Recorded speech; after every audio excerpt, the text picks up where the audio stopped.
Good morning. How's everybody? Good. It's so good to see you. Can we kind of saturate the room a little bit with some lyrics and rhythm? Can we do that? Okay. And I know that there are cameras, and I know that this is a slightly different setup, but can you stand? And if you see that a camera is right behind you, maybe you can move over just a little. Or maybe they just need to get you right in that line of sight. You good? Okay. There's a song that we sing in the campaign. Everybody's got a right to live. Everybody's got a right to live. And sometimes we switch out the lyrics. And so we'll say, we say poverty no more. We want justice for the poor. Everybody's got a right to live. Can we all agree on that? Yeah. We say poverty no more. We want justice for the poor. All right. Everybody's got a right to live. Everybody's got a right to live. We say poverty no more. We want justice for the poor. Everybody's got a right to live. Everybody's got a right to live.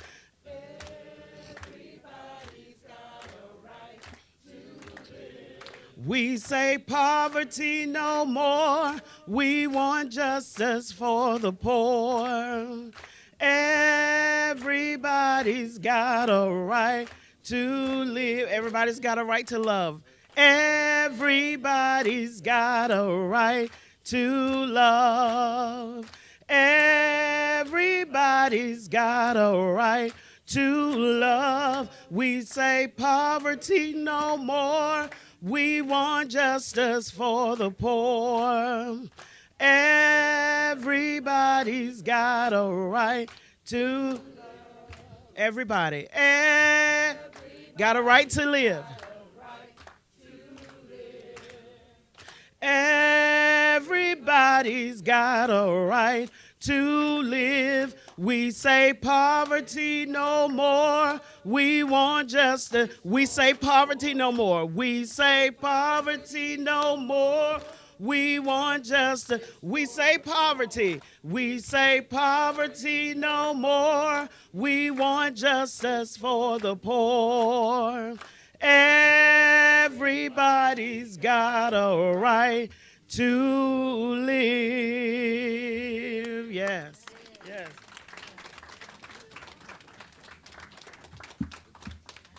We welcome everyone. Our prayer, O source of compassion and justice, we gather as one, drawing from the wisdom and sacred texts and the legacy of righteous leaders. With resolve of anchor organizations against injustice, we stand united in our hearts and in our commitment to dismantle systems of oppression and uphold the sacred principles of life, liberty, and the pursuit of happiness for all. O source of all compassion and love, we stand in solidarity against the forces of religious extremism that seek to divide and oppress. Inspired by the words of Fannie Lou Hamer, we declare that nobody's free until everybody's free. Like Rabbi Abraham Joshua Heschel, we march arm in arm with Dr. Martin Luther King. We recognize that prayer is meaningless unless it's subversive. We pray not only with our lips, but with our actions, challenging systems of injustice and dismantling structures of oppression. Dr. Martin Luther King reminds us, injustice anywhere threatens justice everywhere. We pledge to eradicate poverty and dismantle the systems of oppression that perpetuate it. For poverty is not humanity's natural state, but rather a result of unjust structures and policies. Oliver Elizabeth Hyatt, Frances Wright, Elizabeth Margaret Chandler, advocates for human rights, continue to inspire us with their unwavering commitment. We welcome each and every one. We say amen, amen, ashe, and shalom. And we say assalamu alaikum. You may be seated. We are so thankful to all of you who have gathered here this morning. As you can see, we're a little tight, but we're going to ask some other folk to come up. If you take your chair, Brother Jackson, put them right there on the corner. Our leader here in Washington, D.C., the tri-chairs from D.C., just put your chairs right there on the corner, because this is movement time. This is movement time, and when it's movement time, we can all be together. We are here this morning, and I'm here with our powerful co-chair, Reverend Dr. Liz Theo Harris, and a bunch of people that you're going to hear from in a minute that we call anchoring partners. Not all of them. We'll be back probably early June to announce other anchors that are coming in. But we are here this morning to announce that on June the 29th at 10 o'clock on Pennsylvania and 3rd, we are calling for the Mass Poor People's Low-Wage Workers Assembly and Moral March on Washington and to the polls, June 29th, 2024. On March the 2nd, we had simultaneous actions in 35 states and the District of Columbia, where poor and low-wage persons, religious and moral leaders, and advocates joined at state capitals to launch a campaign to touch 15 million poor and low-wage infrequent voters in this country. This is the most massive block where transformation can happen. Over 33 million infrequent voters, poor and low-wage voters that can make a difference. In this season that we're in, our goal is to center the desires and the political policy agenda of poor and low-wage persons, along with moral religious leaders and advocates. Too often, poor and low-wage people are not talked about, even though in this country today there are 135 million poor and low-wage persons. There's not a state in this country now where poor and low-wage persons do not make up at least 30% of the electorate. And in states that we call battleground, we believe we really don't know what battleground states are because we've never seen a full mobilization.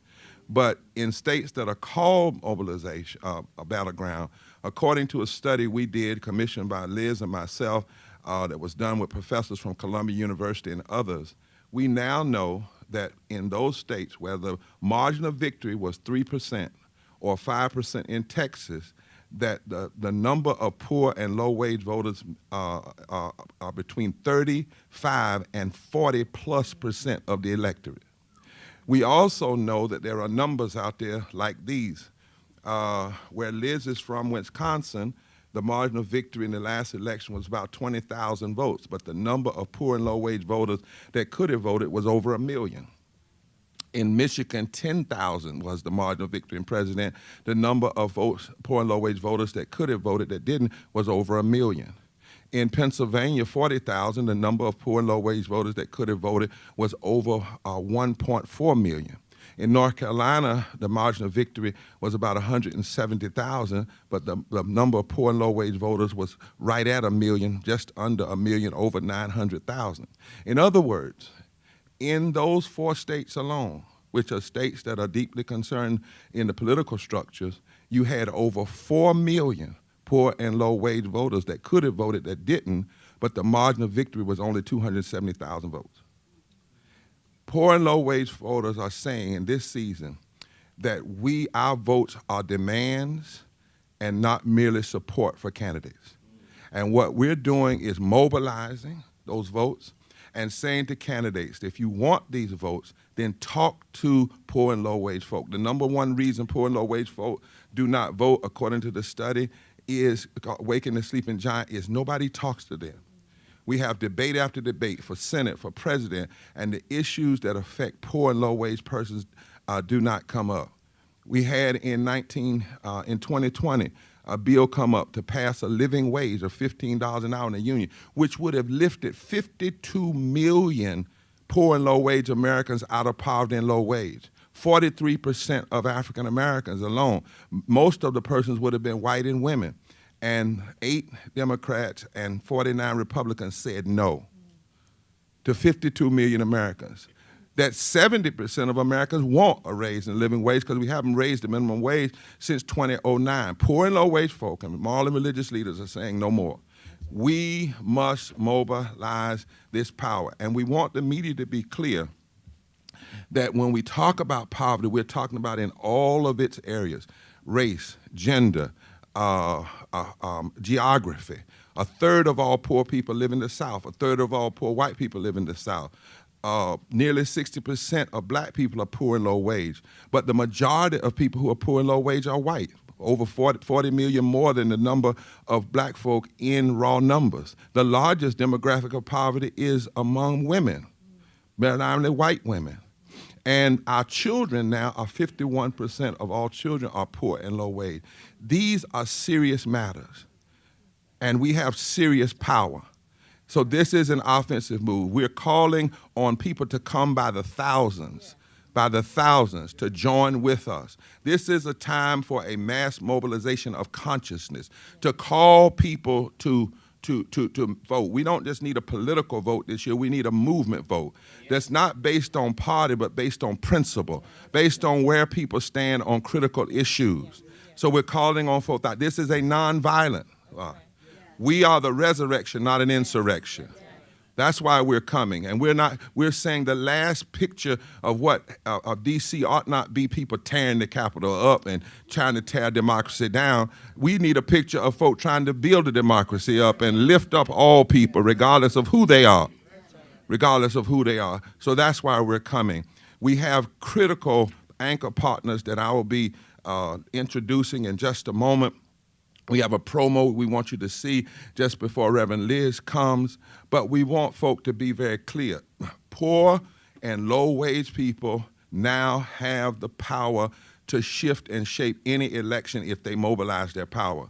Later on, Celinda Lake, who is a tremendous projector, will also talk about what this means and how she has said that anybody running for office that doesn't speak to the issues of poor and low wage for people not only violate the Constitution that requires that we promote the general welfare of all people, not only violates our scriptures that says nations will be judged by how we treat the least of these, but it makes no political sense.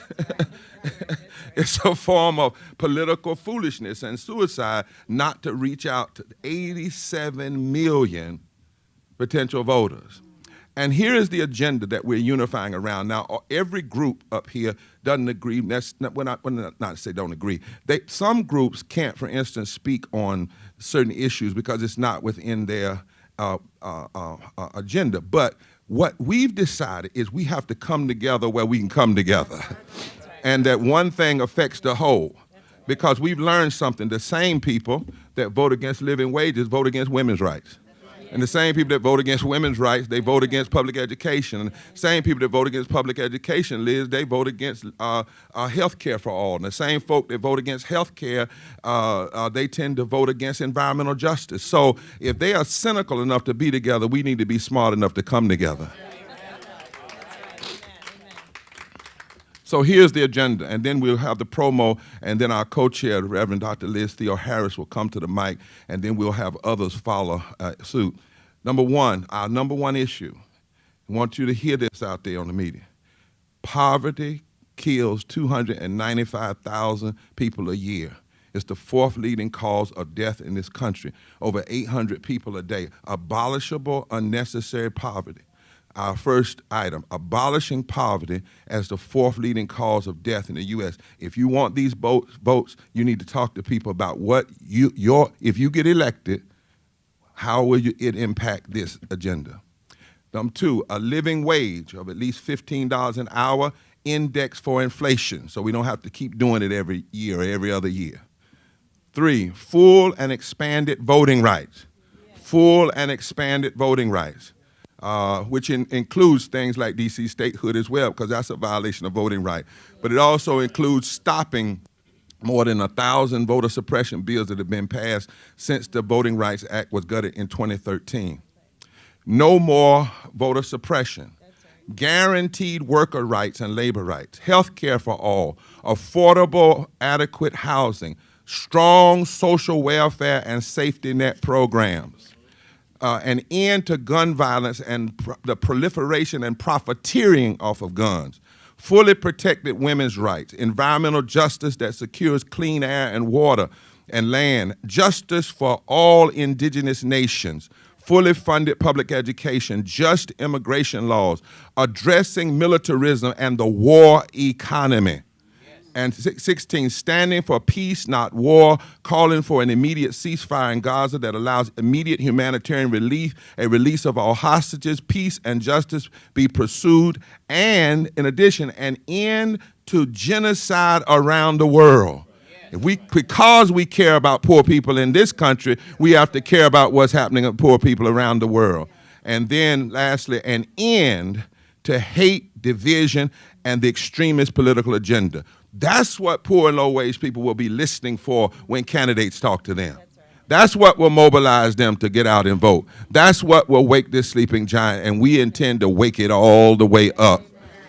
We will be leaving here today and mobilizing 7,000 activists that will be training in 35 states plus the District of Columbia, who are making a commitment to waive the 7,000, 45 a day, 6 days a week, over an 8-week period, actually means we can touch between 15 million and 16 million poor and low-wage infrequent voters every 8 weeks. We are working, and we're serious about what we're doing.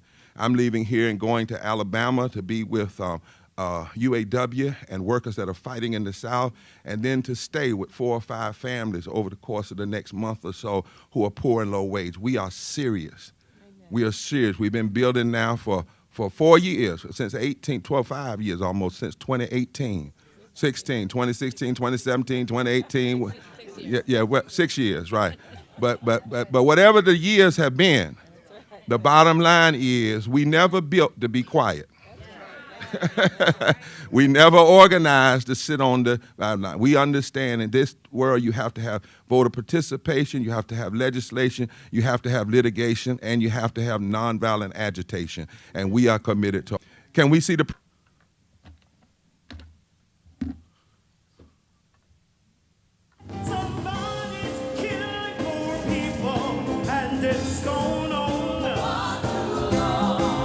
When COVID happened, poor people were dying at a rate already of 800 people a day. Before COVID, if you went to a funeral every single day, it would take you 600 years to attend all the funerals of the people who will die from the ravages of policy violence, poverty, and low wages in America in just 1 year. It would take you 2 years and 19 days to go to all of the funerals of the people that will die today, and oftentimes silence. Nobody talks about this political genocide, but we are determined today to remember their death and be a resurrection of voting power and voice power like never before. Economic justice and saving this democracy are deeply connected. We, as a nation, must listen to the demands of the poor, who are pushing and will continue to push political candidates and elected leaders to lift from the bottom so that everybody can rise. We are the poor, the marginalized, and the underpaid.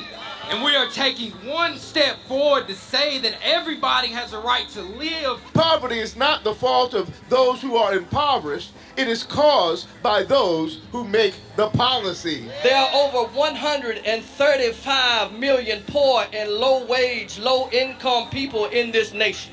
The biggest block of potential voters by far is low-income, low-wage voters.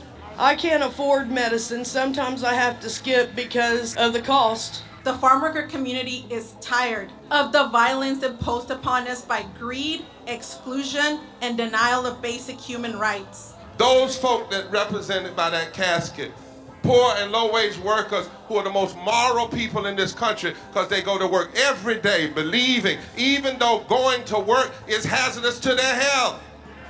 I'm tired of working 70 to 80 hours a week and still not have money for the necessity of bills. I'm tired of getting sick and not being able to go see the doctor. Having to make a choice to pay between rent or the light bill or food or clothes. You cannot claim to care about families and a culture of life and then do everything in your power to rob people of equal access to resources and to force them to live in poverty. Leadership of both parties have waged war on poor people and low-wage workers.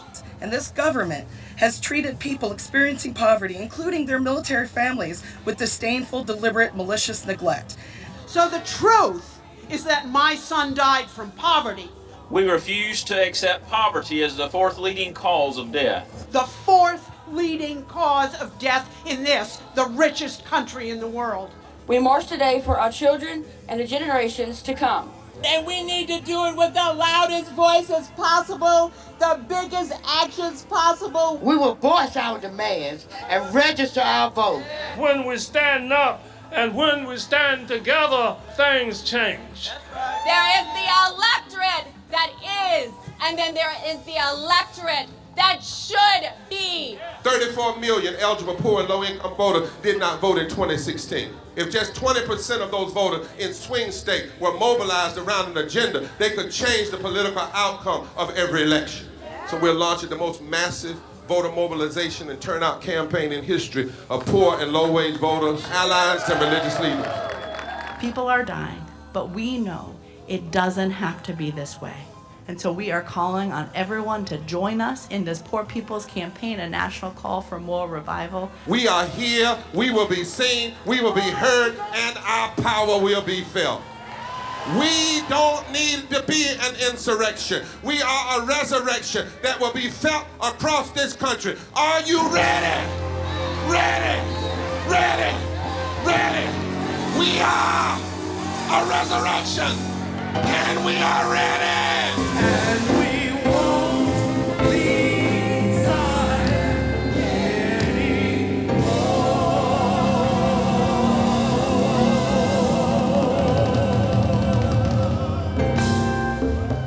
This promo is being released as of today everywhere and every nook and corner on social media and everywhere it can be sent, because we are inviting thousands and thousands to come and join us in this gathering.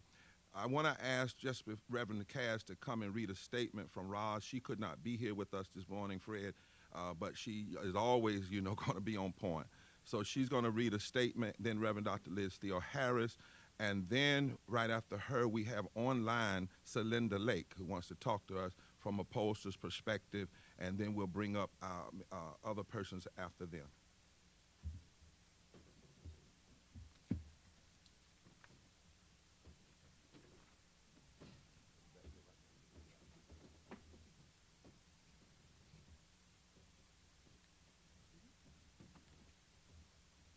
Good morning.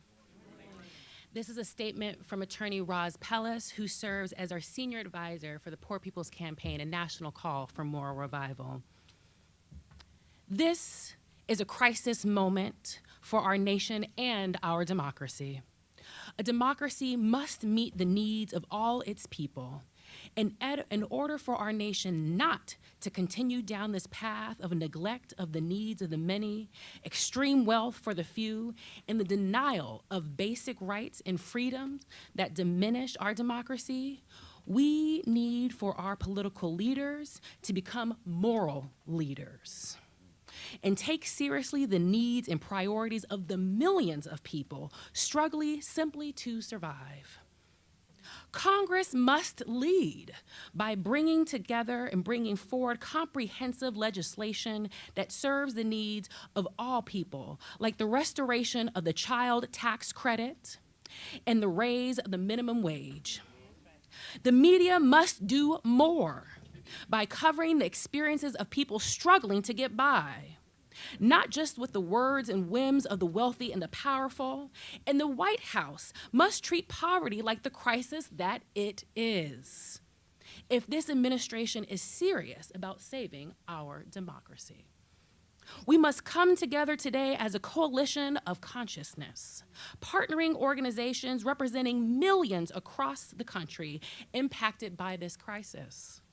Today, we must speak with one voice as we raise demands for a restoration and expansion of fundamental rights. We have fought and died for fair wages for the work that we do, legislation and policy that ensures a safety net for our elderly, our young, and a high-quality standard of living for all.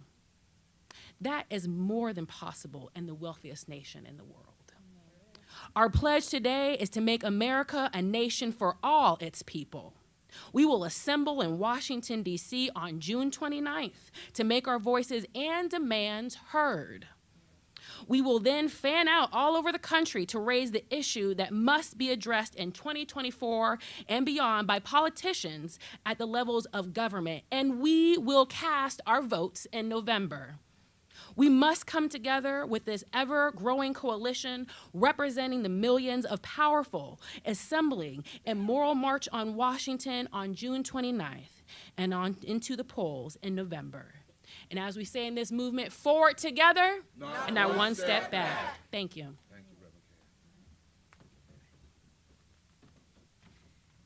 Good morning. Good morning. We're gathered together today as poor and low-income people, as clergy and moral leaders, as advocates and activists, agitators and organizers. We're from more than 30 states, from rural and urban areas of all genders and sexualities, races and ethnicities. We're from many different religious traditions and those not observant of a particular faith, but who believe we must bend the arc of history towards justice. We are young and old and all the way in between.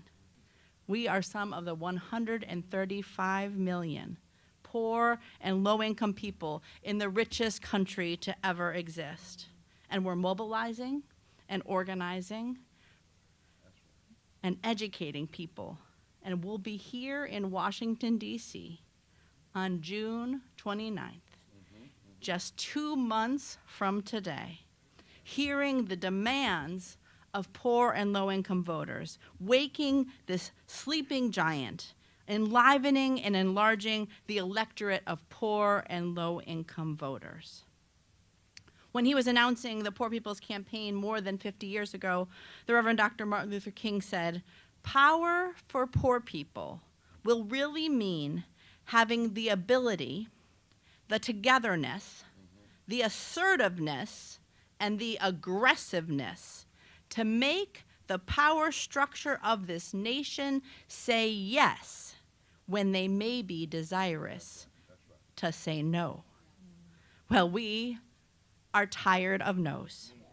No to raising the minimum wage. No to expanding health care for all. No to call for fund war no more. No to programs of social uplift and economic uplift. No to ending death by poverty. And so we're building power for yeses. Yeses to invest in education. Yes to immigrant rights. Yes to voting rights. Yes to LGBTQ rights and women's rights. And to honoring and respecting indigenous peoples and tribes. Yes. Yes. Yes. To lifting from the bottom so that all of us may rise and thrive and not just barely survive. We know and we have heard and we will continue to hear this morning that poor and low-income voters make up nearly 40% of the electorate in some key places. And when we come together around a moral agenda, we have the power to fundamentally transform the politics of this nation. When we launched the Poor People's Campaign, a national call for moral revival about 6 years ago with the largest and most expansive wave of nonviolent civil disobedience at state capitals, we committed that we needed to gather in Washington, D.C. in June, every year before a big election, and invite elected officials and presidential candidates to hear the demands of this movement, to build this power, and to prepare for the work that we have ahead of us. It's immoral and it's wrong that we throw out more food than it takes to feed everybody. It's immoral and it's wrong that there are 5 abandoned homes for every unhoused person in this country, and yet millions have nowhere to lay their heads. It's immoral and wrong that there's not a county, a city, a town, anywhere in this country where someone working full-time on the federal minimum wage can even afford to rent a 2-bedroom apartment. And yet richest corporations are making billions, even trillions, on the back of low-wage workers. But as we know in this campaign, it does not have to be this way. The issues most important to the daily lives of the majority of people in this country are on the ballot this year, and we are turning up and turning out. We're going to make these politicians hear us because we are the people who have the power to transform this society. And when we show up for this mass Poor People and Low-Wage Workers Assembly and Moral March on Washington and to the polls, we're going to build the world that we all have the right to be in. We're going to build this movement. We're going to be led by the people. We're going to come together. We're going to reject this distorted moral narrative of religious nationalism. We're going to choose life and truth and justice and peace, and let us move forward together, not one step back. Amen. Amen. Amen. What we're talking about is not just hyperbole. The scriptures even tell us that the stones that the builders rejected can come together and be the cornerstones of a brand new reality. We know that we've connected around systemic, the 5 interlocking injustices: systemic racism, systemic poverty, ecological devastation, denial of health care, the war economy, and the false, distorted narrative of religious nationalism. That unites us, enables us, as Reverend Liz said, to push for yeses. It's hard work, but it's necessary work. It's not something we can just talk about, we gotta be about it. And that's why before the end of this press conference, we will introduce you to more than 30 states where people, the real folk, are organizing and mobilizing, all of them right now gathering 200 people that will be trained in this kind of activism and mobilization. Somebody said, why didn't y'all decide to do a lesser number? Because we believe in big things. This is a big issue, and we need a big mobilization. And we're not doing it alone. This is not a top-down, this is a bottom-up movement. Celinda, you're online, and you do this work all the time and help us understand the numbers. We want you to talk to us right now and talk to the nation. Celinda Lake. Thank you, Reverend, and thank you all, because I think this is, of all of the things we are doing this year, this is literally the most important piece strategically and the most morally right thing to be involved in. It's a great privilege to be on. I just want to reiterate what other spokespeople have said, but do it from a pollster's point of view, which is to say this is literally the largest untapped block that could produce a seismic political change in our system, in every single state that is close, in every strategy you embark on, whether it's go through the South, the blue wall, pick up Arizona, whatever the strategy is in the swing states. Literally in every single swing state, as you outlined, Reverend, 10 to 80 times the number of margin of victory are poor people who do not vote. As you said, Arizona, 10,000 margin, 839,000 poor people who didn't vote. Georgia, 12,000 margin, 746,000 people who didn't vote. Wisconsin, 20,000 and 1 million. North Carolina, 74,000, 1.1 million. Every single state you turn into, 10 times to 80 times the margin of victory were present in poor people who didn't vote. But there is secret sauce here in this program. We can talk about it, but there are 3 things politically that I think this effort does that is truly, truly unique. One is reaching out to these voters at the grassroots. It isn't a top-down model. It's a bottom-up model. It's in community. It's local, and that's what will make the most difference. 2, to provide candidates with the information to talk to voters about their real lived experience and what matters to them in their life. And 3, there are initiatives in a number of states that can help bring these voters out. I won't mention all of them, but in Arizona, Ohio, and Michigan, we have One Fair Wage on the ballot. You can talk to poor people. Don't go out and vote just for these politicians. Go out and vote yourself a raise. That's motivating, coming from local voters, local voices. So again, this is politically game changing. And it's not just at the margins. It's at the core of a seismic change that could leave things different politically. And if we look back on 2024 and don't get involved in this campaign, I think we will literally look back and look at either a game-changing decision we could have made or the stupidest political strategic decision not to get involved in this. So it's a great privilege to be here, and thank you, Reverend, for all you do, and everyone on this call. Thank you, Celinda. Thank you. And she's counting those, looking at those numbers hard, just like we do, because our movement is both oratorical and it is also studious. We believe in connecting the two together. So if you're out there, the Mass Poor People's Low-Wage Workers Assembly and Moral March on Washington to the polls, June 29, 10 o'clock, 2024. If you're about love, if you're about justice, you're about establishing justice, if you're about nonviolence, if you're about lifting up everybody, then join us. And Liz said something we want to also, I want to reiterate what she said. We fight the campaign, people that are running, come. Now, you won't get to speak from the stage, because that's for poor and low-wage folk, as she said. That's what. But come in here.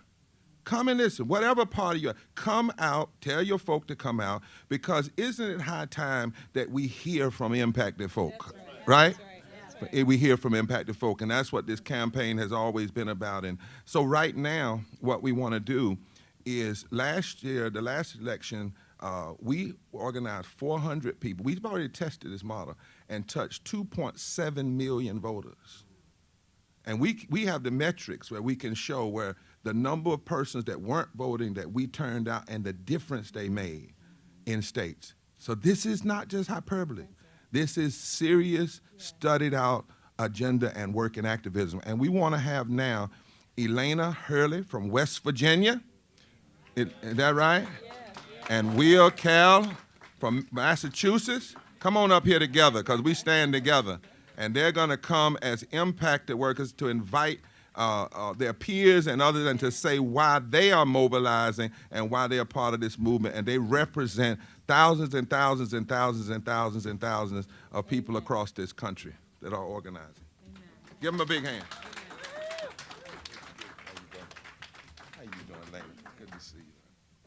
Y'all come on up here together. Good morning, everybody. Good morning. It's a great honor and a privilege to be here. But more than that, I'm here with purpose. That's right. That's right. My name is Elena Hurley. I'm from the state of West Virginia. I am a tri-state chairperson with the West Virginia Poor People's Campaign. I am one of the 666,000 poor and low-wage workers in my state. This accounts for 37.9% of the population. There are 313,952 people, or 39.7% of the working force earning less than $15 an hour. I am one of those people. Hardships. I'm a person living with disabilities.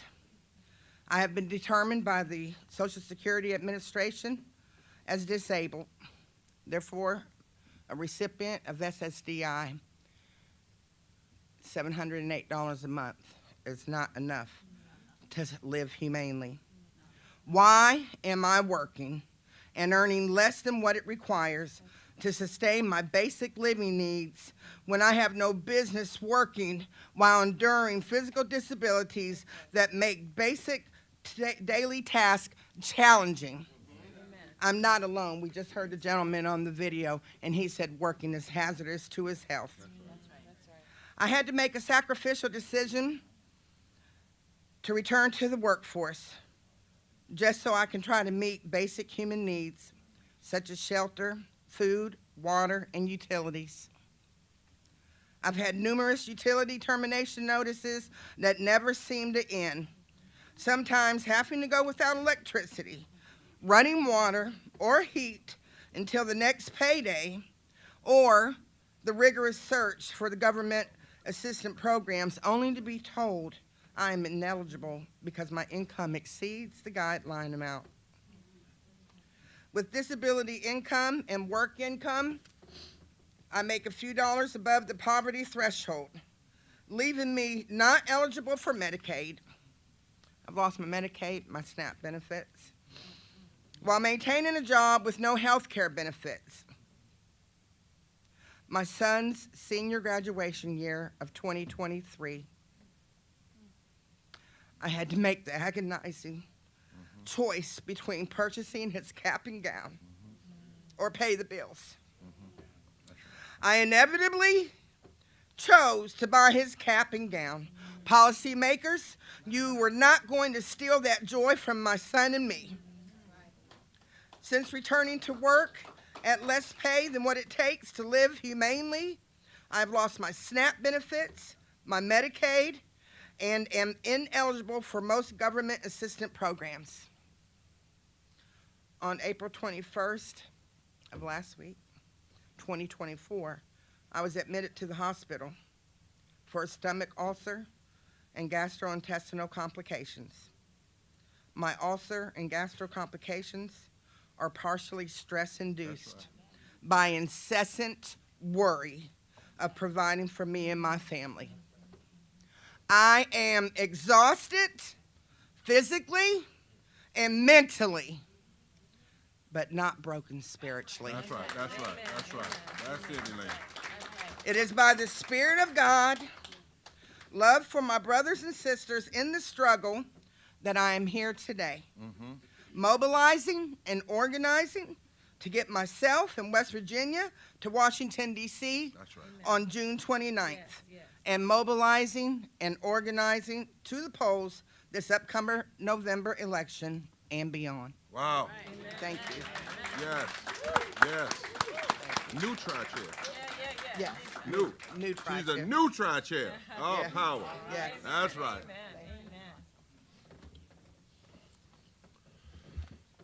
Good morning. You okay? Good morning. My name is William Kale, and I am from the great state of Massachusetts, where 2.3 million Massachusettsans are poor and low income, accounting for 34% of the state's population, and is home to 1.3 million poor and low income eligible voters, who make up 23% of the electorate. I am a PCA with SEIU 1199 and a coordinator with the Mass Poor People's Campaign. I began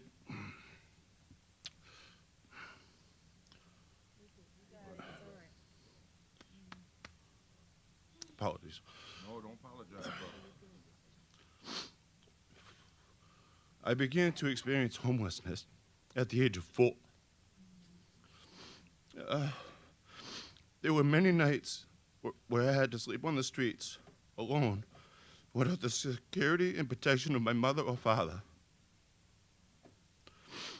I was in the DSS system from the time I was 8 until 17. My family life was so tough, I knew I was better off alone in the streets than at home. Low-wage paying jobs, violence, alcohol, and abuse of all kinds, caused in large part by poverty, was the main reason for my family's situation. As an adult, I went from working at McDonald's to becoming a personal care assistant. Despite my hard work as a personal care attendant, or PCA, being a father of 5 beautiful daughters has been extremely difficult over the years. COVID has made it even more difficult, and continued raised prices have made it near impossible, impossible, I say, to survive and thrive in this society. I find myself continuously struggling to ensure my children have the best life that I can provide. When I first started working as a PCA, I was only working 5 to 10 hours a week. What started out as a few hours a week with no benefits at all has become a career with 20 years of service as a unionized member of 1199 SEIU. Yes, sir. Yes, sir. 1199 SEIU, the union that represents personal care attendants in Massachusetts, recently reached new contract negotiations after a bitter several months of negotiations with the state of Massachusetts. The 3-year contract will gradually increase pay for PCAs, which, by the way, does not meet the basic rate of pay for $32 an hour to live in Massachusetts. This contract win came with a cruel act by Governor Haley of Massachusetts in attempting to cut 6,000 or more vulnerable people in need of services from the PCA program who have 10 hours or less, and diminishing the quality of care for those that remained on the program. If that was the case 20 years ago, the person I care for, as well as many others, would not have lived as long as they have. It takes jobs away from passionate home care workers. It removes needed services from our most vulnerable and valued citizens. Also, the state can save a few dollars. That's just sad. Some Massachusetts lawmakers, along with Governor Haley, has redefined the needs for those living with disabilities based on their own unintelligible and insensitive intellect, and rather than the expertise of healthcare providers and experts. Governor Haley claims there is a need to balance the Massachusetts budget, and the best way to do it is on the backs of those with disabilities, all while giving tax incentives to corporations. This is cruel, unjust, and inhumane. This is why there is a need for the Poor People's Campaign, and this is why I am in this movement. To take back the mic from the extremists, raise our voices and votes, and make our power felt from the State House to the White House. To wake the sleeping giant, and to be a resurrection, not an insurrection. Massachusetts Poor People's Campaign is organizing and mobilizing to DC for June 29th and to the polls in the upcoming November election and beyond. Thank you. Yes, sir. This is the power. You can take that with you. You can take it. And all over the country, all over, these are the voices that will be centered. Did you hear him say, let's say it together, take back the mic from the extremists, organize our power, make our votes heard and felt, and we are a resurrection, not an insurrection. Mass poor peoples, low-wage workers, assembly, and moral march on Washington, and to the polls, June 29th, 2024. Waking the sleeping giant, organizing to mobilize, touch, and move 15 million poor and low-wage, infrequent voters. And brothers and sisters, here's the other piece you should hear. Most of these voters are already registered. The issue is they have said that nobody talks to them. Well, when nobody talks to you, you have to make them talk to you. And you've organized your power, and that's what's happening. Now, we want to thank our brothers and sisters for coming. And now we're going to have some anchor partners. This is not all of them. These are folk who are saying they're going to mobilize their constituencies, and they're going to come and tell you how large those constituencies are as we build together. This is really, the Poor People's Campaign is not another organization. We're a movement.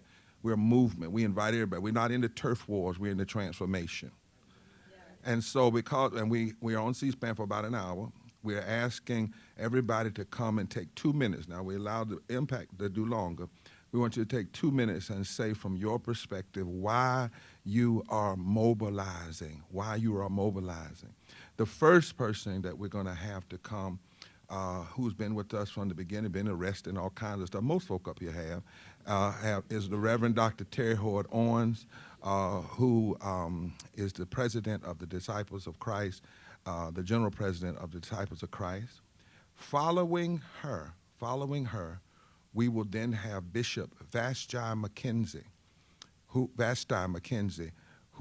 has said that the entire National Council of Churches is going to be mobilizing both on the 29th and in this effort to mobilize voters. And then we're going to have Roz Pellis, this great friend. She told me to tell you hello. But Fred Redmond, the Secretary-Treasurer, representing the President of the entire AFL-CIO. This is huge stuff. This is historic. that have said we're uniting and coming in. And then a representative from Mary Kay Henry with SEIU. Is that a ratio? Is ratio? Ross, that's right here. That's right. Rocio, how you doing? It's been a long time. I know. But we also want you to know that George Gresham sends his regards, and that SEIU 1199 is also going to be mobilizing. And historically, you should know that they stuck with Dr. King, for instance, when others didn't. And you should also know that today is, I don't know if I mentioned this, but this is the 13th, let me see, the 11th anniversary of the beginning of Moral Monday in North Carolina. So the stars, this afternoon, the first 50 people would have gone into do civil disobedience, which led to tens of thousands and victory in a southern state. But it took us 4 years of fighting, because we're in it to win it for the long haul. So let me invite them to come as anchor, take the time that they have, and then we're going to bring up everybody else in that afterwards.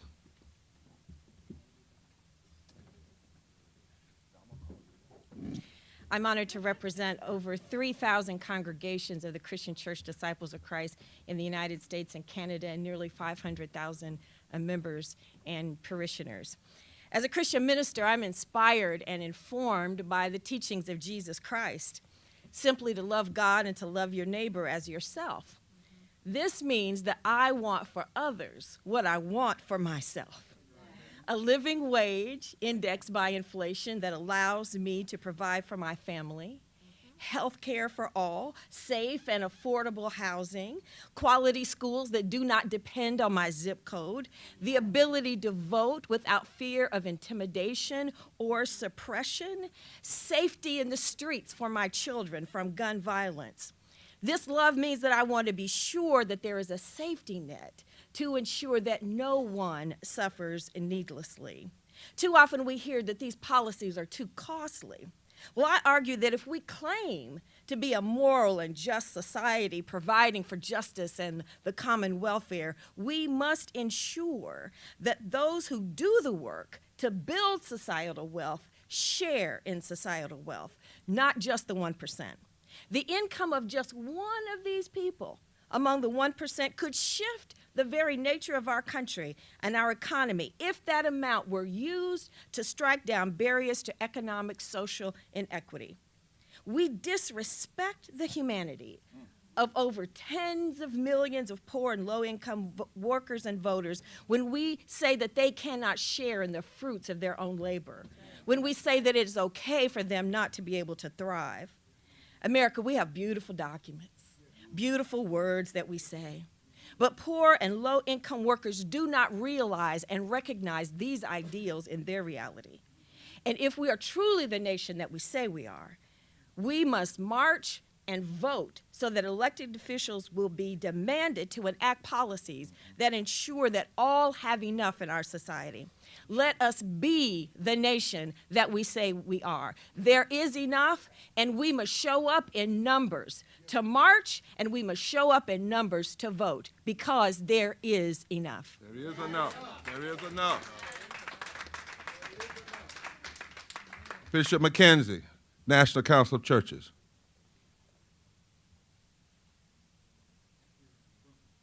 We need to bring in the room to sound up some. We're trying to make sure the volume comes up in the room. Zoom, yes.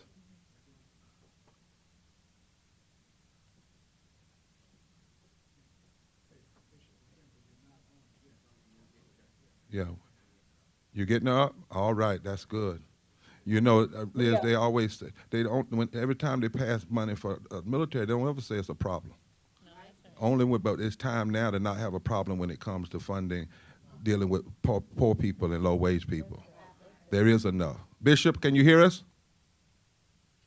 Yes, I can, Dr. Barber. We hear you now. Me? Bishop Yes. Barber, can you hear? Yes, we can.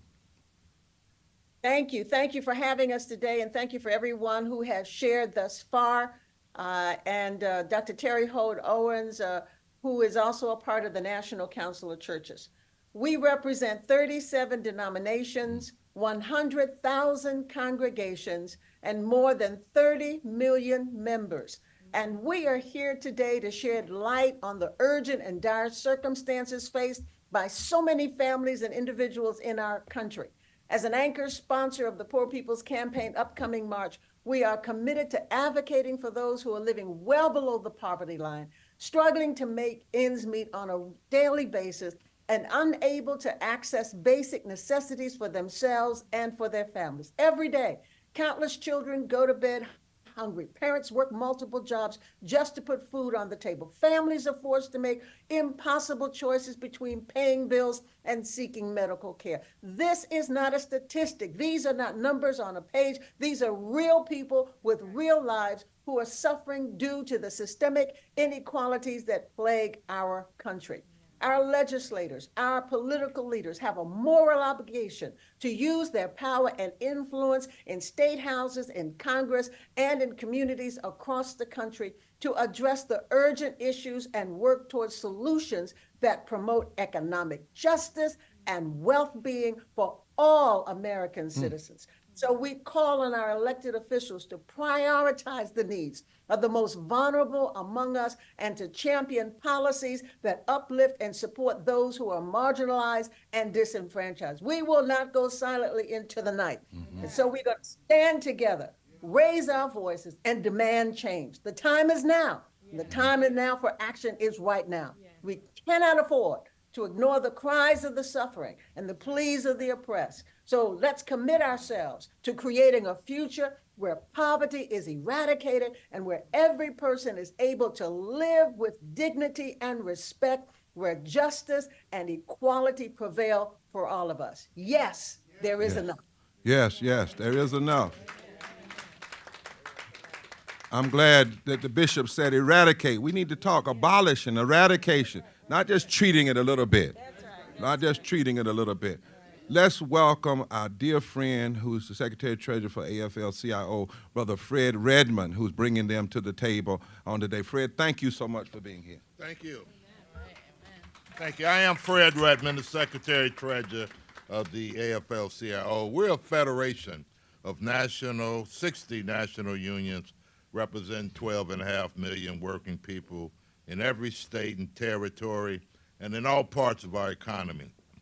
We are honored and we are committed to come together with Bishop Barber and Dr. Theo Harris and the Poor People's Campaign and our partners in the faith and civil rights and social justice movements to mobilize working people and use our collective voice to demand an end to systemic economic injustice and this scourge of poverty. The American labor movement, we fight for all working people and their families. We fight injustice in our communities and at work, and we are committed to vanquishing oppression in all of its forms. And look, there is no greater form of oppression than when a country with immense resources and wealth allows its people to suffer and die from a lack of resources. Poverty is a failure of the system. It exists because we allow it to exist. And Dr. King knew that. He saw poverty for what it was, a moral failing of our government. A government that allows its people to go hungry, to live unsheltered, to live sick or injured without access to health care. It is a morally bankrupt government. A nation, Dr. King said, cannot be a great nation if it is not a compassionate nation, if it cannot care for or concern itself with the nation's most vulnerable. It does not allow for the full humanity of every single person within its borders. Workers' rights, civil rights, and human rights are on the ballot this election. And America's voters will decide that we're going to stay the course and keep on this path toward a more compassionate government or revert back to its morally bankrupt nation. Look, the American labor movement is committed to registering, mobilizing union members and union families around the mass mobilization on June the 29th. And we're going to elect lawmakers who will advocate for workers and poor people to elect leaders who will put people over profits, protect our democracy, and advance worker and civil and human rights. Look, together, we can put an end to poverty and create a more compassionate nation.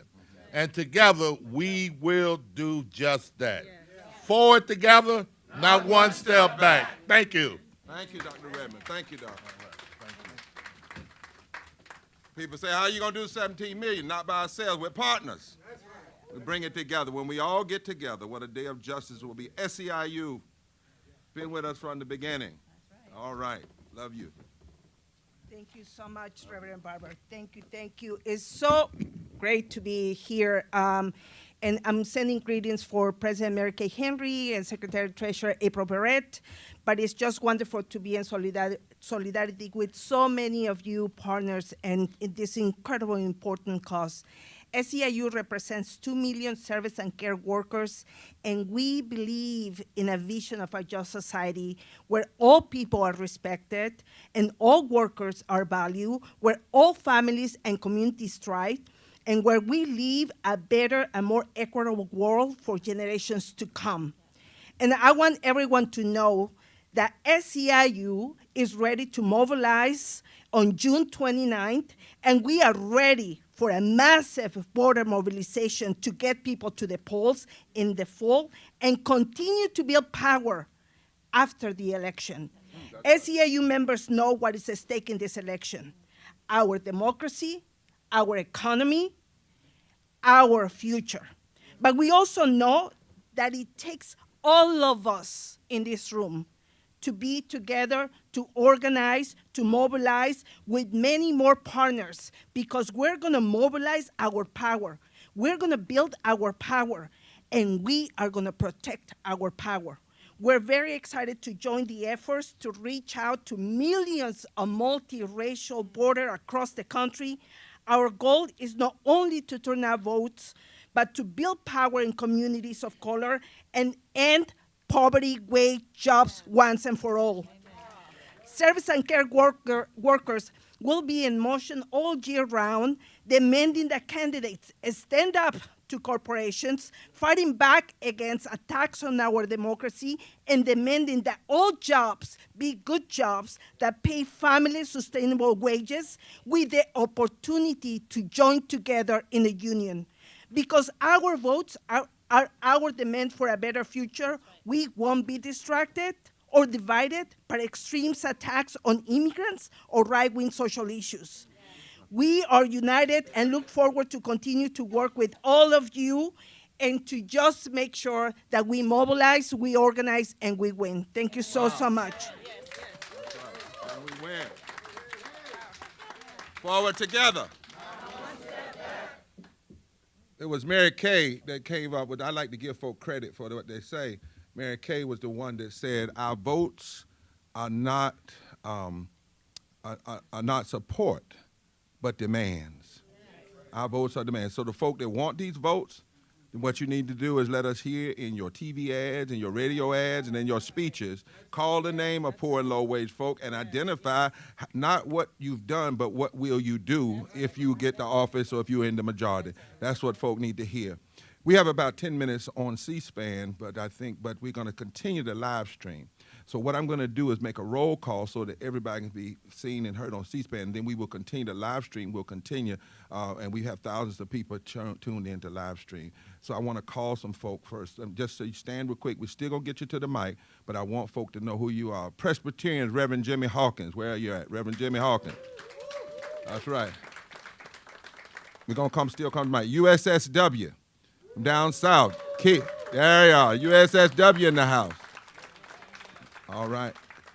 Common Cause, been with us from the beginning. Virginia, she's new at Common Cause. That's our sister. Good Trouble, and Make It Plain, Reverend Mark Thompson. Ain't nobody like the National Council of Jewish Women, Sheila Katz. She's been right there with us. Right there with us. All right. Muslim Islamic Faith Imam Sharif online. Unitarians. Where's Reverend Ava? He's right here. This brother been everywhere with us. everywhere. We know Forward Justice. I don't know if they're in the house. Online, Forward Justice, who's building our legal team to make sure we do it right. AME Church, Reverend Gail Holiness and Reverend Mariah Cruz. All right. Kentucky for Commonwealth, Kentuckians for the Commonwealth, online. Dr. Chris Zacharias from the AME Zion Church, right here, mobilizing in D.C. And I want those organizers stand there. Where's Clinton and Mads and Sig and who else? Clinton and Mads and Sig and Danielle and, because I'm getting old now, my mind sometimes, huh? That's all of us. Lord have mercy. That's all of us. And we're bringing some more. So we're thankful to everybody. And we're also at the end going to have Miss Yara Allen talk about how artists are organized. Where's Miss Yara Allen? Artists, theomusicologists across the country. And Alice said, where is she from? Cairo. Stand up out. Yeah. We're bringing everybody in. Say everybody in. Nobody out. Now we want to do this. Alabama. Online. Turn it online up. If you're online, Alabama, say Forward Together. Forward Together. Alabama's in the house. All right. California. Forward Together. California's in the house. Are you mobilizing? Yes, we are. All right. Delaware. Delaware's in the house, and we are mobilizing. All right. Georgia. Georgia is here. We are mobilizing, organizing, and educating. Uh-oh. All right. Illinois. Indiana. I know they're up there because I got a check here. They might be on mute. Indiana, in the house. All right. Kentucky. Right. Good. Kentucky. Maine. Okay, great. We are mobilizing. All right. Maine. Maine is ready to go. Forward together. All right. Maryland. Maryland is mobilizing. All right, Maryland. Massachusetts. Massachusetts is in the house and ready to mobilize. Nebraska. Nebraska's in the house. We're ready to mobilize. New Jersey. Forward Together. New Jersey is in the house. New York. And energizing. Energizing. New York is in the house and we are ready to go. All right. Oklahoma. Oklahoma's in the house and we're organizing and we're ready to go. South Carolina. South Carolina's ready. All right. Tennessee. Tennessee, the volunteer state, is going to show up. All right. North Carolina. Who's from North Carolina? North Carolina. All right. All right. Texas. Texas is in the house and we are mobilizing. Washington State. Washington State is in the house. Washington, D.C. mobilizing. All right. Washington, D.C.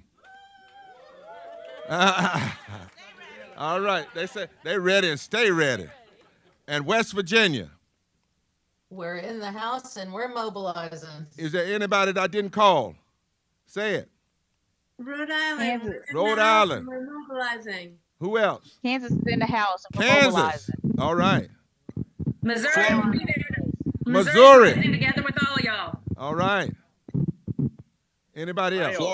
Oregon. Anybody else? Florida. Anybody else? You got North Carolina, right? North Carolina did do it twice. It would be nice anyway. Anybody else?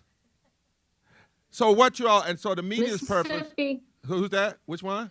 Mississippi. Mississippi. MISSISSI, humpback, I. All right. And what we want the media to know is that not only will people be coming on 29th, but if they're way away, they'll be doing watch gatherings, mobilizing gatherings. They'll watch it and then afterwards do mobilizing to mobilize people to vote. We are serious about this. It's time to go offensive. It's time to use our power. It's time to mobilize it and make it felt. And so we want to recognize everybody there. Now we want to call on those of you who are in the house to come up and say why you're mobilizing. We know the live stream may go off of C-SPAN, but we're going to stay on the other live stream. So at this time, we want to bring up USSW. We want to bring up Presbyterians, Reverend Jimmy Hawkins, That's a whole nother connection, me and Jimmy Hawkins, and I'll tell you about it, Liz, one day if you give me $20, I'll tell you everything else. Common Cause, right after Jimmy, and then Good Trouble, Make It Plain with Reverend Thompson, then I'll come back and call the rest of the folk. 2 minutes, come on, at this time.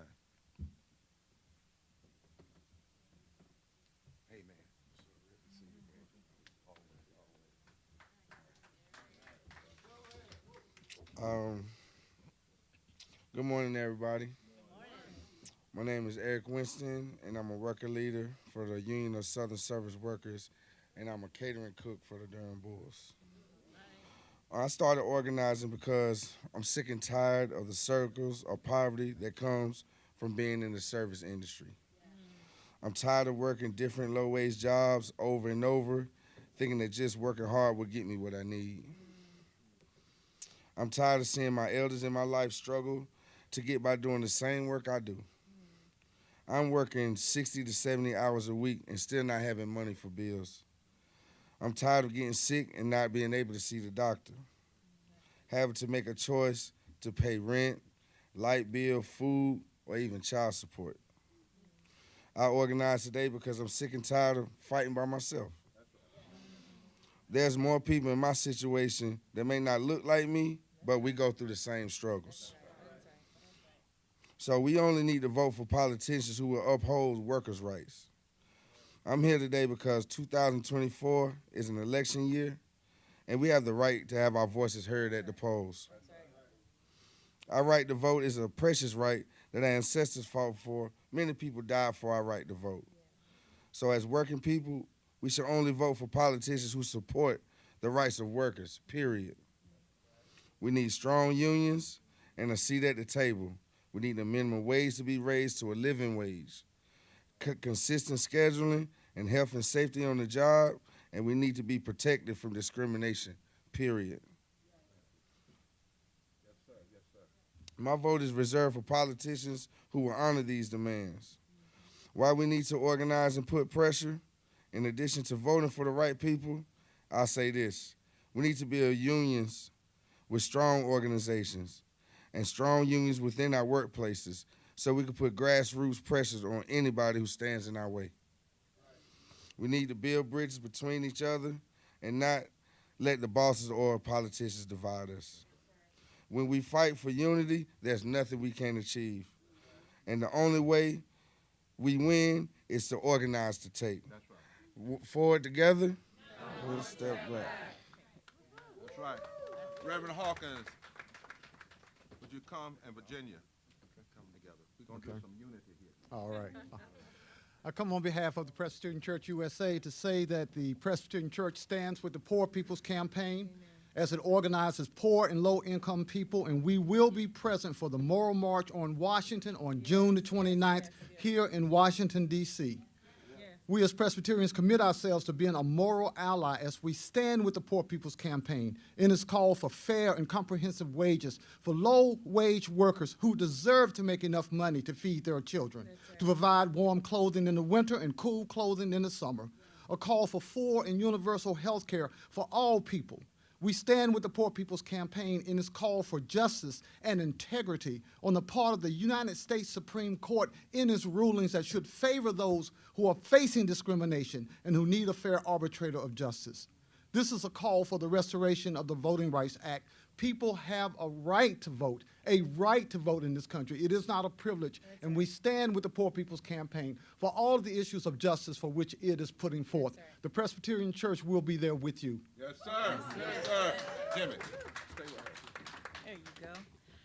My name is Virginia K. Suleiman. I'm the president and CEO of Common Cause. Our organization was founded in 1971 to be the people's lobby because corporations and everybody else with money tends to have representatives in our state houses and in Congress, but yet we don't.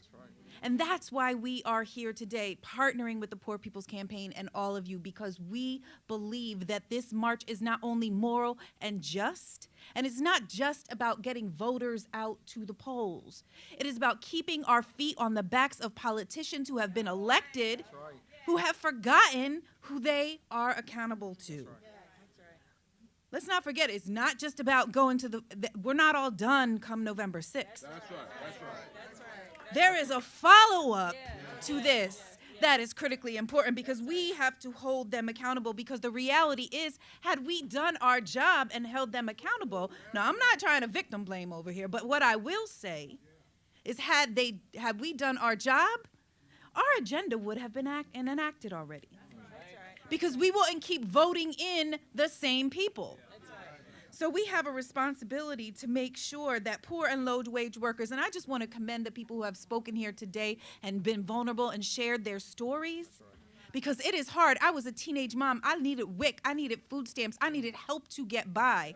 And but for the grace of God and good government programs, because this was a long time ago, I wouldn't be in the position that I'm in now. And everybody should have the same opportunities, access, and have that safety net and support when it is needed, because we don't want charity.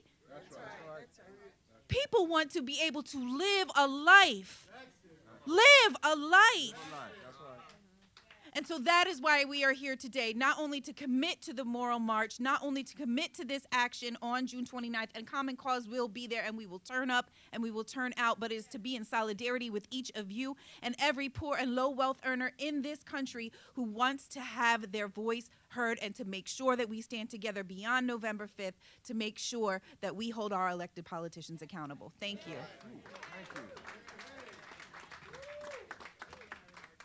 Our sister is clear, and I'm glad she brought it up. Don't think that Liz and I are talking about this mobilizing 200 people and touching 15 million to just end on November. We're going to know where they are. We're going to keep all those contacts. We're going to continue to have folk, because we want to hear from these candidates. What are you going to do the first 50 days? You're going to tell us now so we know our votes can be support. It's not about party. It's about support. It's about support for policy, not just for individual and personality. Am I right? So at this time, we want to ask to come together. We've got our dear sister to come up, where is it, who's with the Jewish Women, National Council of Jewish Women, Sheila. And then we want to ask Imam Sharif. He is on the screen, I believe. And we want to ask Mark Thompson, I'm calling y'all in this order, to come. Would you come all at this time? Come on, Mark, and stand with Sheila, our dear sister. Just had a good conversation with Rick Jacobs and them and others. And then UAA Rep, come on up and stand together. Let's stand together.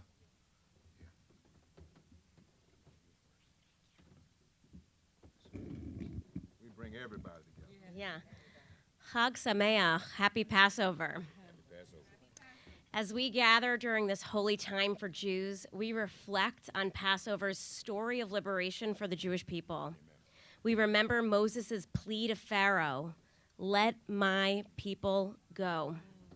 True liberation, however, is not achieved by solitary leaders, but by the collective efforts of a Kehillah Kadosha, a holy community, a community that rises against the multitude of oppressions plaguing our society. Today, we confront the pervasive injustices that afflict our nation: systemic racism, economic exploitation, Christian nationalism, misogyny, homophobia, anti-Semitism, Islamophobia, ableism, and more. These injustices manifest in policies that perpetuate poverty, deny health care, and suppress the voices of marginalized communities. But we refuse to accept this reality. We refuse to be complacent in the face of injustice. Together, we mourn the victims of gun violence, racism, and bigotry. Together, we reject the erosion of women's rights and human dignity. Together, we commit to bending the moral arc of the universe toward justice. Together, we mobilize to get 15 million poor and low-wage and infrequent voters to the polls. Inspired by Rabbi Abraham Joshua Heschel, we pray with our feet, marching to the polls, using our vote as our voice, and demanding an end to poverty and systemic oppression, because it is our turn now to find the courage and collective power to dismantle the modern-day pharaohs and systems of oppression that plague our nation. Wow, modern day.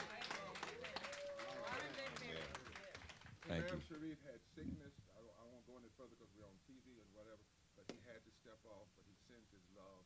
say that we will stand united. Jewish, Muslim, Christian, Unitarian, all of us will stand united. Amen. Good morning. And thank you to Bishop Barber for gathering us all here.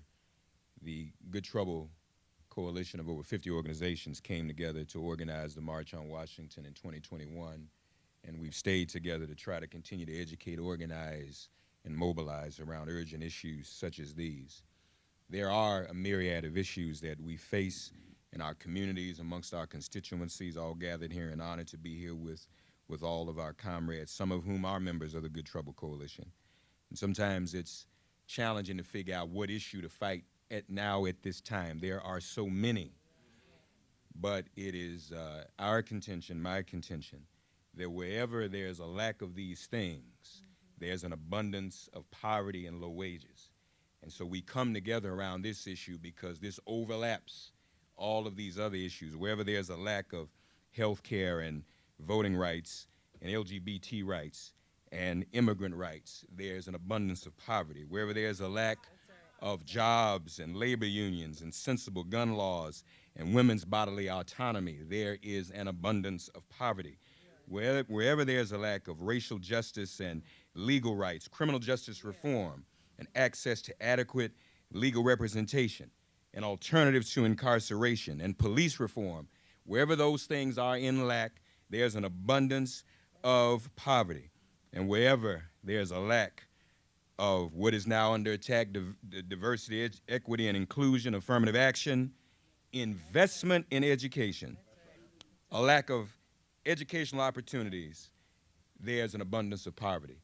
And Sheila's exactly right. Wherever there's a lack of religious tolerance, racial harmony, and a beloved community, there's an abundance of poverty. And so, sisters and brothers, we never need to ask permission to do the Lord's work. I contend we do not need to ask permission to finish Dr. King's work. He didn't retire. The Poor People's Campaign folks didn't come together and decide, we're just not going to do this anymore because we're bored and we're not interested. We know what happened, and it is our duty to pick up this baton and move forward. And lastly, they always talk about the people who don't want to vote. People aren't going to vote. But they never talk about the impoverished and low-wage individuals. And we want to lift them up and bring them forward. And if we address these issues, we'll address all these others. So God bless you all. Forward together, not one step back.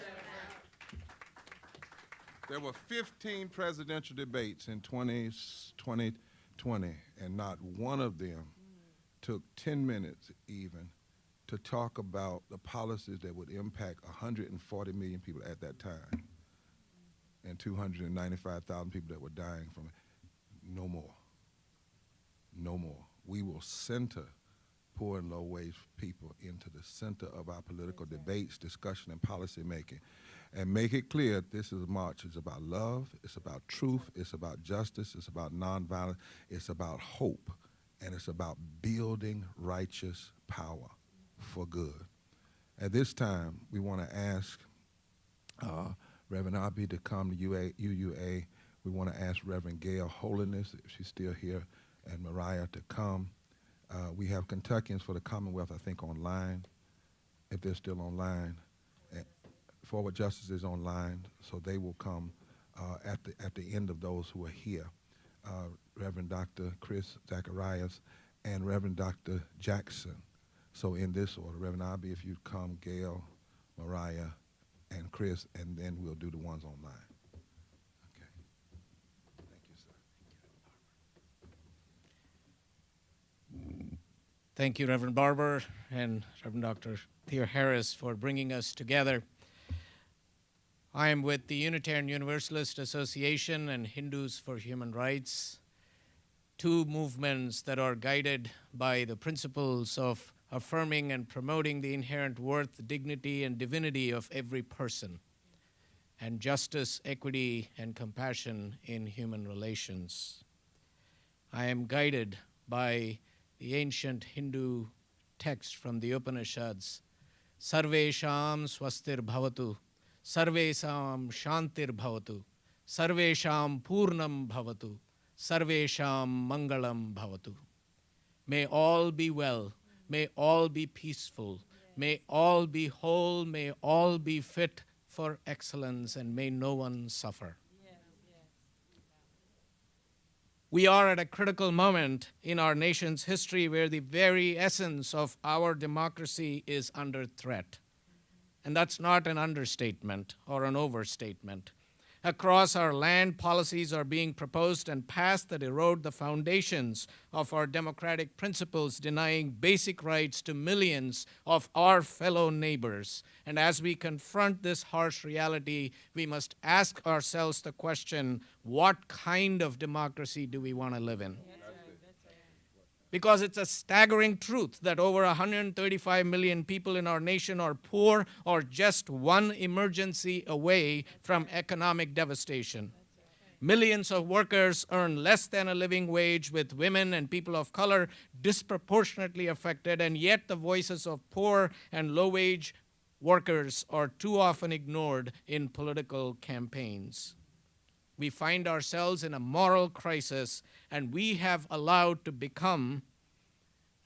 poverty to become the fourth leading cause of death in the wealthiest country in the world. We should be ashamed. In a nation of abundant resources where poverty could be eradicated with political resolve, the voices of poor and low-wage people must not be ignored. And therefore, we are mobilizing and organizing for a movement that champions the rights of all, prioritizing access to health care, debt relief, living wages, and robust anti-poverty initiatives, and an expansion, not suppression, of voting rights. And we confront the insidious influence of militarism and the war economy, perpetuating violence at home and abroad. And we urgently demand an immediate ceasefire in Gaza, enabling critical humanitarian aid to the people and the release of all captives.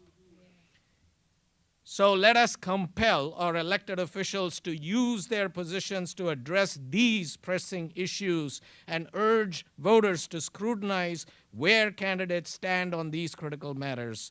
Our votes are not just for support, nor are they entitlements of support. They are our moral demands for systemic change.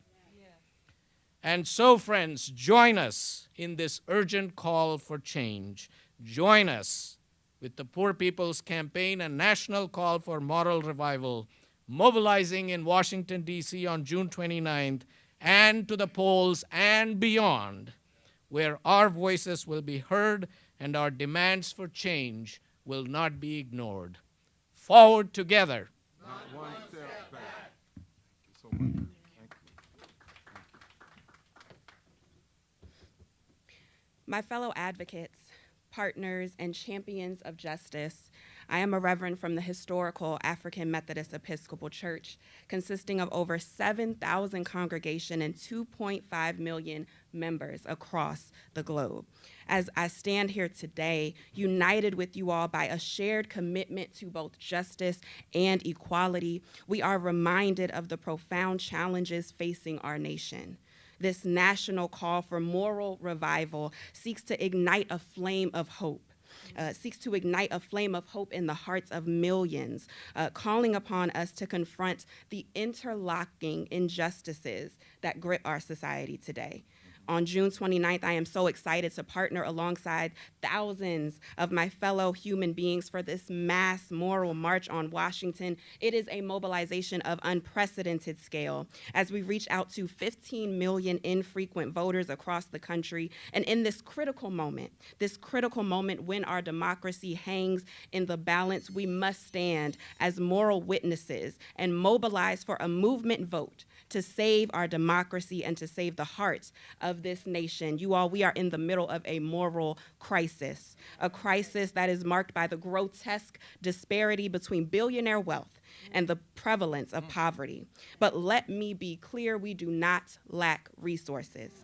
We do not lack solutions. What we lack is political will. It is time for a third reconstruction, a bold vision that builds upon the transformative legacies of our past. And so we call upon our elected officials. We heed the voices of the people to use their power to enact meaningful change. And we call upon the people, like my sister said, to hold them accountable, to stand with us in this fight for justice and equality. We can no longer allow those in power to speak louder than those in need. It is time to take back the mic and get loud. Forward together, not one step back. Yes.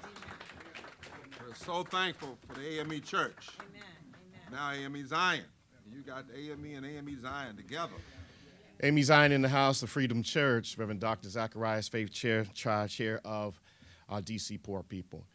Every faith tradition tells us that health and vitality of a society is judged on how it cares for people impacted by systems of poverty and treats the most vulnerable of us.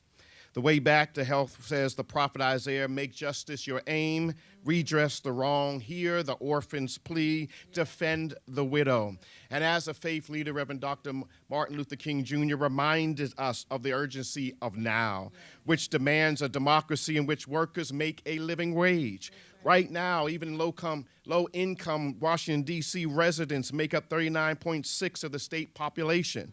To meet basic needs, 2 adults with 2 children must earn over $29 an hour as a minimum wage is increasing in D.C. An individual must still work 83 hours a week to make ends meet, to reach $70,000 a year to live comfortably. The rising cost of living has contributed to Washington, D.C. having one of the largest homeless populations in the country, with 9.3 people per 1,000 residents experiencing homelessness. This has to stop. Poverty must stop. And as a faith leader, I'm willing to help it stop. AME Zion Church is mobilizing all faith leaders to join the movement to fight for living wages, health care, and affordable housing and voter mobilization. When we do this, the poor and low-income eligible voters will go to the polls and sway the election outcomes for their betterment. If you are a faith leader, and moral and religious leaders must address and challenge the interlocking systems, evils of poverty, racism, ecological devastation, militarism, and warped moral narrative of Christian militarism. Join us. If you believe that moral and religious leaders must address and challenge abolishing poverty as the 4th leading cause in the United States, join us. If you believe that moral and religious leaders must address, then challenge the living minimum wage of at least $15 an hour, indexed or for inflation. If you are a faith leader, believe in full and expanded voter rights, no more voter suppression, join us. If you are a faith leader, believe in guaranteed workers' rights, labor rights, health care for all, and affordable and adequate housing for all, then join us. Because on June 29th, a rally cry of demands of a right now action of demands to end hate and division, extremist political agenda. The moral cry of the poor will be heard. Join the Poor People's Campaign and the movement, because we're forward together. Not one step. Amen. I'm Alvin Jackson with the Repairers of the Breach. I'm pleased and proud to stand here today with Bishop Barber, Dr. Liz Theoharis, my General Minister and President, Reverend Terry Howard Owens, and all of our anchor partners, and with all of you. I'm pleased and proud to stand ready for a resurrection, not an insurrection. June 29th, 2024, 3rd and Pennsylvania in Washington, D.C. And I'm also happy today to announce a new initiative of Repairers of the Breach, a new initiative in the season of holy seasons, Passover for our Jewish siblings, Ramadan recently completed for our Muslim friends, and Pentecost coming for the Christian community. I'm pleased to announce a new initiative of Repairers of the Breach, Keeping the Faith campaign. Keeping the Faith campaign, where we are calling on faith leaders to sign the New Haven Declaration, New Haven Declaration, reclaiming our prophetic voice and speaking and preaching and teaching and leading on the big moral issues of our day, not being distracted by things that distract us, but preaching on the prophetic issues of the day, signing the New Haven Declaration. Secondly, we have started screenings, 50-plus screenings all across the country of the film, the powerful documentary, Christian Nationalism's Unholy War on Democracy. Faith communities all over the country are signing up. Alabama, see the Reverend Carolyn Foster just signed up for 7 screenings in the state of Alabama. And we're calling on faith communities during the Pentecost weekend to screen and host screenings of this film. We are using the screenings to organize and mobilize for June 29th. So we invite you to sign up and join us in that. And I'm happy to announce that a lectionary resource is being made available, the Forward Together lectionary resource. We hope this resource will be used by all of our communions. It's a powerful preaching, teaching resource leading up to June 29th.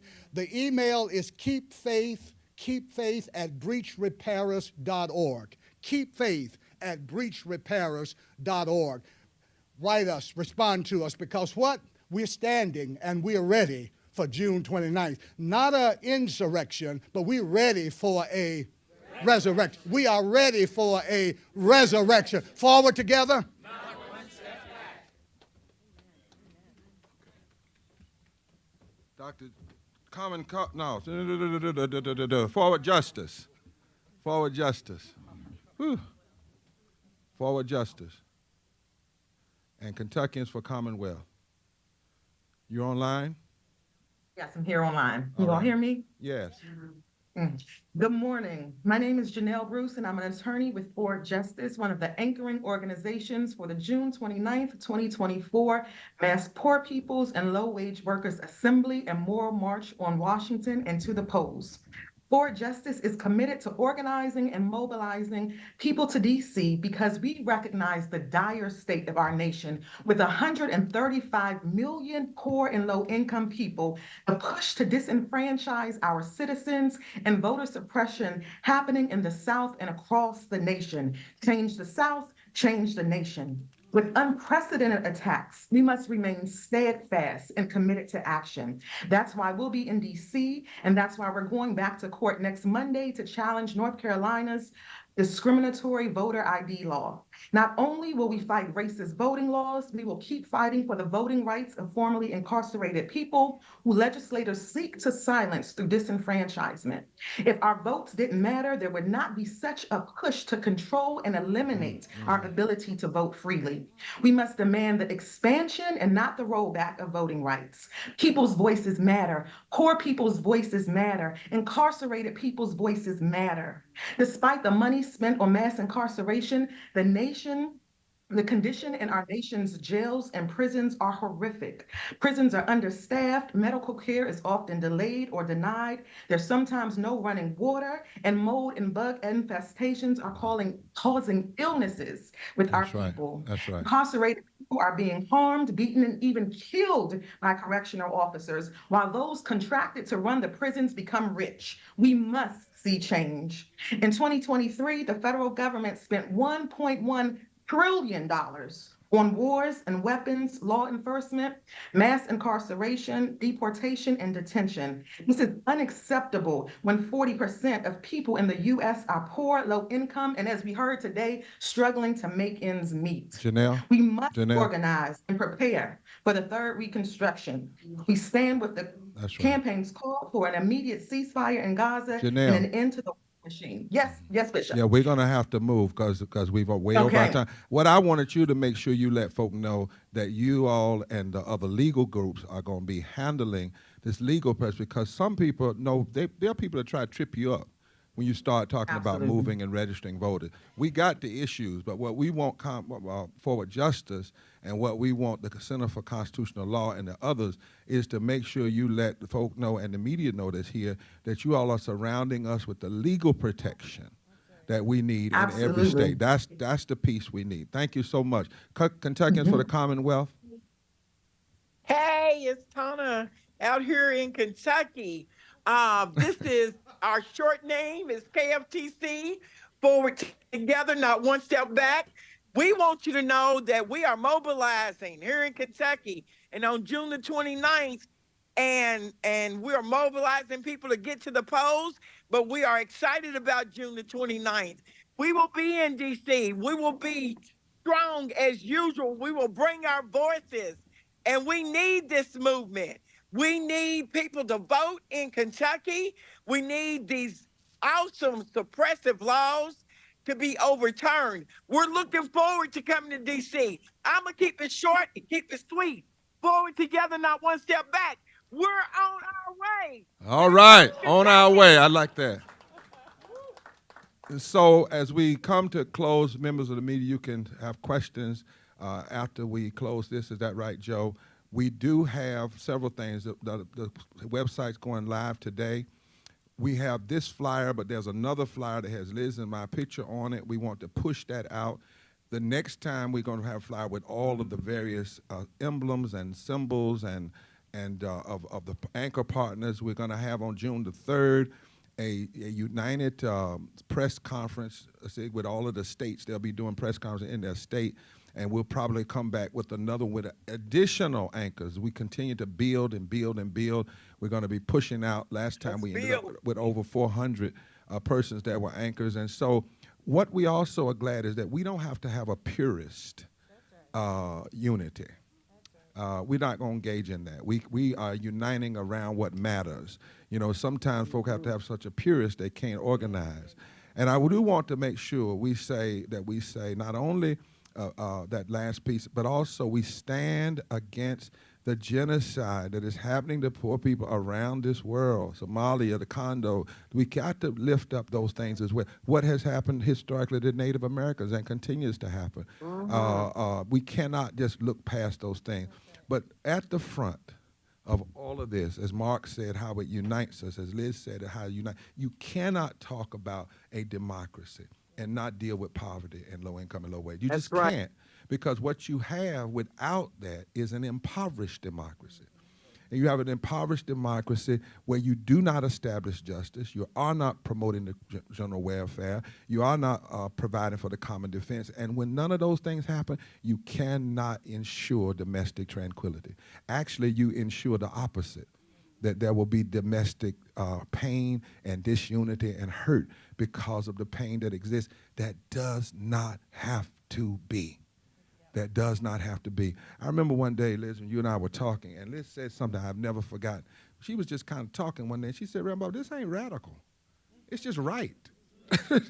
You know, living wage, not something radical. It's not some, I mean, it's radical to folk that don't want to do it.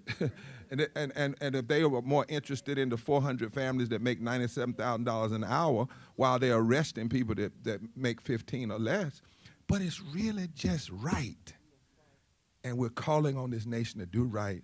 We're not just giving up our votes anymore, nor are we staying home. We're doing this before the conventions. Why? Because after you see the massive power all over the country, conventions you'll have an opportunity to address. That's why we're doing it in June and not in August or September.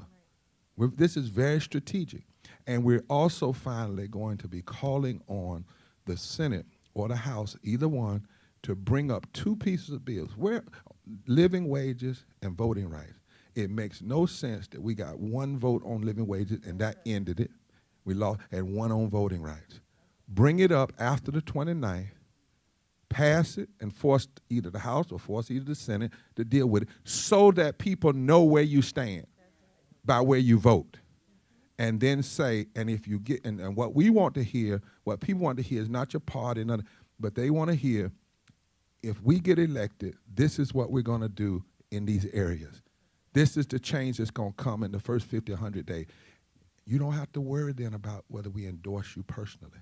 If you talk to the people, if you talk to poor, low-wage people, these 87 million people, they will talk back to you at the ballot box. Forward together. Yara, would you come up and close us out here? Can we all stand together all around this room? Just stand together. Powerful day today. We'll be meeting soon together. Thank all of you for coming. Those of you able to stay. Some people had things they had to do, but they were here. Amen. They were here. Also, Bishop Flunder wanted me to tell you that T-Fam is in. The T-Fam is in. She sent a text that make sure that that you know that the Fellowship of Affirming Ministries is fully engaged in our effort. Yara? Where'd she go? Why is she all the way behind me? Get away from me. All right. This is amazing. This is beautiful. So I stand also on behalf of co-director Sharon Rebar, and together we co-direct the Theomusicology and Movement Arts with the Poor People's Campaign, a national call for moral revival. And we are organizing artists from over 30 states. Over 30 states. 2 years ago, we had 17 states represented, so we can see the growth. This year, over 30 states will be represented in music. You know something, Dr. Bernice Reagan said of the civil rights movement of the 50s and 60s, that artists were out there putting their bodies, their lives against the system. And then it was the incomparable Miss Nina Simone who said that, in my opinion, the duty of an artist is to reflect the times. And so the artists of today are doing just that, reflecting the times that we're living in. Also, I want to remind you that it was Mavis Staples who talked about how she came to sing the justice music. Her father met Dr. King, and on the way out after that meeting, he said, I really love what he's talking about. And you know what, girls? If he can preach it, we can sing it. Uh-oh. And so the artists are prepared to lift music with messages.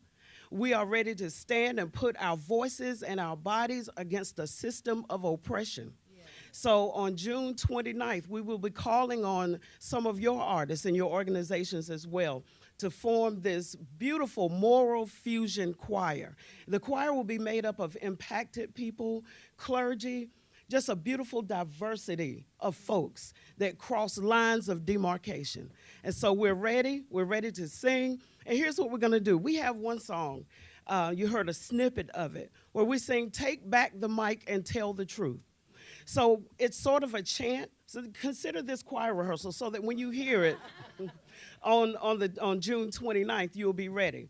But the words are, and you'll repeat after me, take back the mic. Take back the mic. Take back the mic. Take back the mic. Take back the mic. And tell the truth. And tell the truth. Take back the mic. Take back the mic. Take back the mic. Take back the mic. Take back the mic. Take back the mic. And tell the truth. And then we say, take back the mic and tell the truth. There's power in our vote. It's up to me and you. We're not an insurrection. We are a resurrection. A stone that's been rejected by those who were elected. Take back the mic. Take back the mic. Come on, let me hear you. Take back the mic and tell the truth. Take back the mic. Take back the mic. Take back the mic and tell the truth. See you June 29th. All right. Amen. God bless you all. Thank you all. Thank you all. Thank you. You're doing good. I'm well by his grace. Thank you. Good. It's been too long.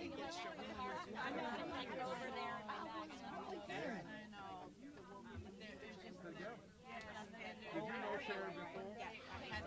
Well, that's such a big trip. Okay.